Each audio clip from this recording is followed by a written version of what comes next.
YouTube, what's up? 2020 Tantra on Amazon, info in the description. Let me get down here on y'all level. Anyway, in all ways. But anyway, let me get into this real quick. Separation. Feeling separation inside yourself. Whenever you have separate, it just stems from separation in general from inside yourself. You're not listening to yourself. Some part of you is not listening to a part of you. There's some type of blockage, some type of obstruction. You put something in the body or identify with something falsely, identify with a desire, and then you put something in the body that matched that identity, and that obstructed a level of the body.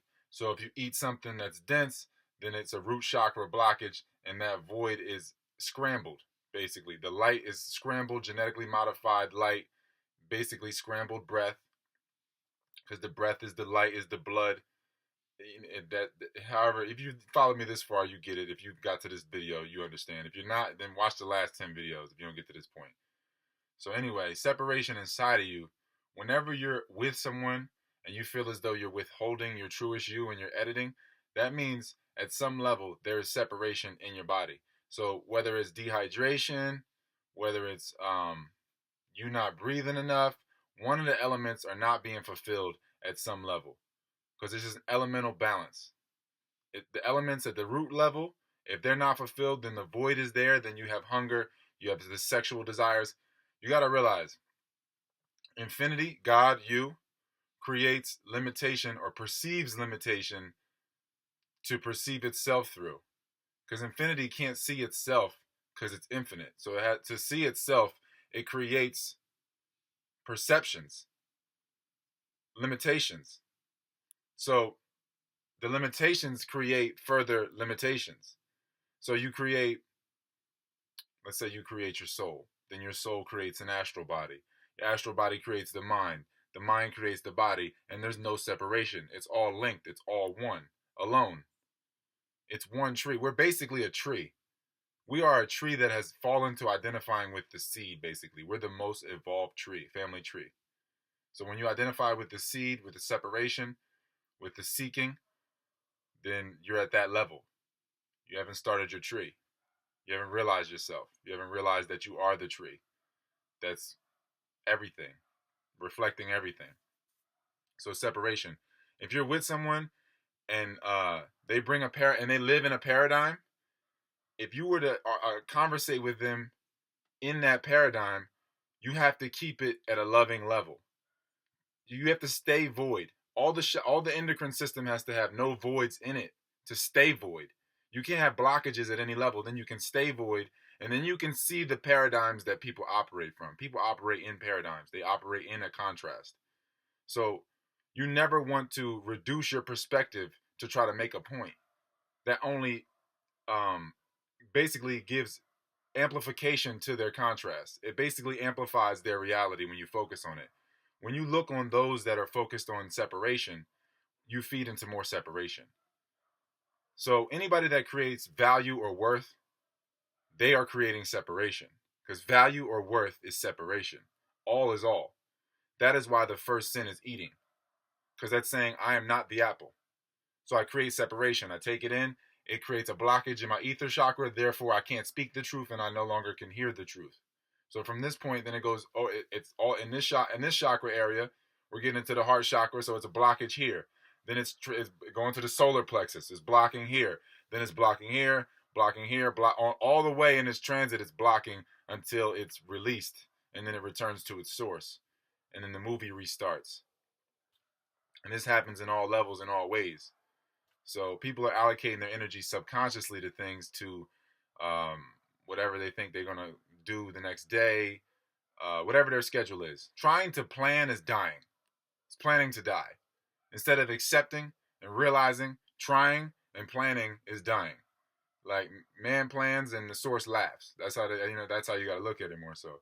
So separation with others, whenever you see it, that means there's a separation within you that you're perceiving. So then you do the alchemy by realizing the infinity and filling the voids, by realizing that you are the void. So it's all about the perspective. Once you see that there's no separation and that whatever that you're being focused on is you, then you close your eyes, or you accept it and breathe, or close your eyes, accept it and breathe. Either way, the breath that's what continues the processing. Right now, people are at like a dial-up level in their breathing algorithm. So they're getting like fragmented information. And it's seasons of consciousness. So then they just get lost in the seasons.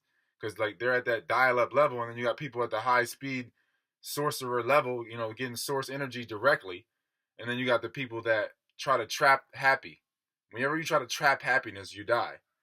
But if you just follow the path of least resistance, then you realize like, wow, I'm controlling everything. So my truest will and intention is perfect. And every time I try to resist that, that's a resistance inside my body. That means there's a problem in the wiring in my body. And that means my focus, because that's the thing. It's all a mirror. So if it's something wrong with your phone or something wrong with anything that you're looking at in life, then it's something wrong with the body, because it's all a mirror. So the projector is looking at the projection, and then the projection created a projector, which is the phone. That's broken and from a broken template and not immortal. So then that creates things that are more broken and incomplete, that needs fixing all the time, needs constant compensation because it's not complete, it's not holistic. So all those things try to trap happy. They all try to trap light. They all have desires that are falsely identified with, because they come from a broken template. They come from a false identity. This is the devil. The devil is the body. Identifying with the body, its desires, the mind that controls it, any of those things, identifying with the rational mind, the words in your mind, all of that is false identification. Visuals come from the right brain. And the right brain and the heart and the left side of the body are directly linked, the soul side. That's why they say persona, or person, peering through sound. Persona is looking through sound. So the self is looking through the vibration, which is the body. So the auditory thought is more so the body, the left brain, that creates all the separation. That's cool though. Like I said, you need separation to say, this is the phone, this is Taylor, this is hair. That's for, the continuity. But as far as perception, if I focus on that, then I just expand separation. So I accept the separation, and then accept it, and then I see the infinity in the separation, the oneness in the separation. When you accept it, then you can then you perceive the oneness in it. If you deny it, then you don't see the oneness. As soon as you deny something or reject something, then you start to build on the lack. You start to perceive lack, and then lack expands. So you got to realize that pain is a wound that is trying to heal, and anytime that you do things that create more pain, is you picking at the wound. Pain is a good thing. Pain is a wound trying to heal up. Trauma happens, there's no pain. Trauma happens, then you focus on it, and then you expand on the sensation of pain once it comes. But pain is the feeling of something healing. Pain is a healing feeling. So it's the misidentification. If you identify with the body, and then you're identifying with the projection. So then its thoughts, and it, when it's going through its course, it's perceiving separation. So if it's perceiving separation, then it's perceiving the possibility of death and things like that, instead of realizing like, hey, I come from immortality. That means everything's immortal. It's just about where I focus. So if I focus on myself in the body level, then the body, I focus on the desires of it. Then eventually the desire, if I identify with the desire, then I identify with the objects. The objects that give me my value. Then I look at the value of the objects, the nutritional facts, the nutritional facts, because everything is seed energy. So then I'm focused on the minerals. Then my focus is at a mineral level. Then my focus is totally detached and separate at that point.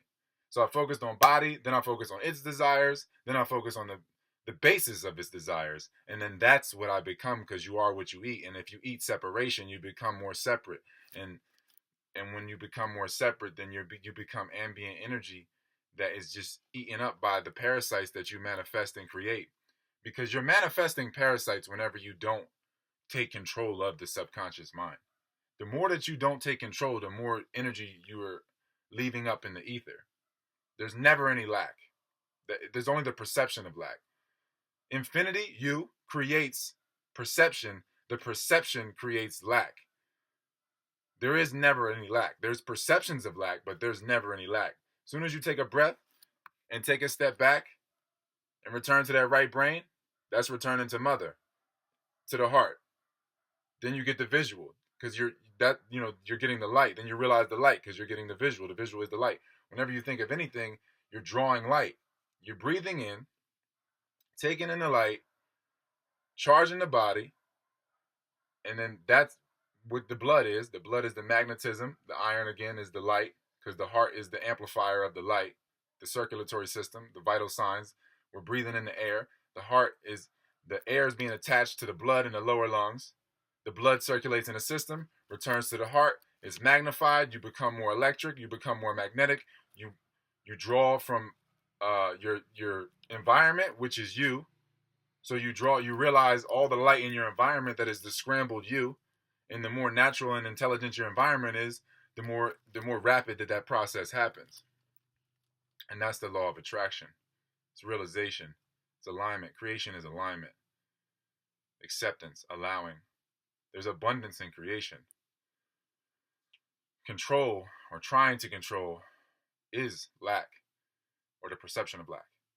So whenever you have a wall between your thoughts and another person, that means there's a wall somewhere in your body. You should never be edited. You should never be edited. You should be able to be honest whenever. And it's not that you should have to speak. Speaking should be intellectual alchemy, but you shouldn't have to speak. Your pattern should be able to speak, and then you should only speak when spoken to out of love within a loving paradigm. Anything other than that only creates more separation.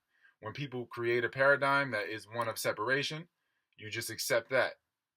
And then you accept them as a subconscious projection of you. And once you see no separation, then you evolve to the next cell. So then you have more momentum, more light, however you want to look at it, because you've unified yin and yang, and you can see beyond those left or right, good or bad, weighing, up or down. Once you get past that, then you're going from you're at the God state, no longer at the good or bad state.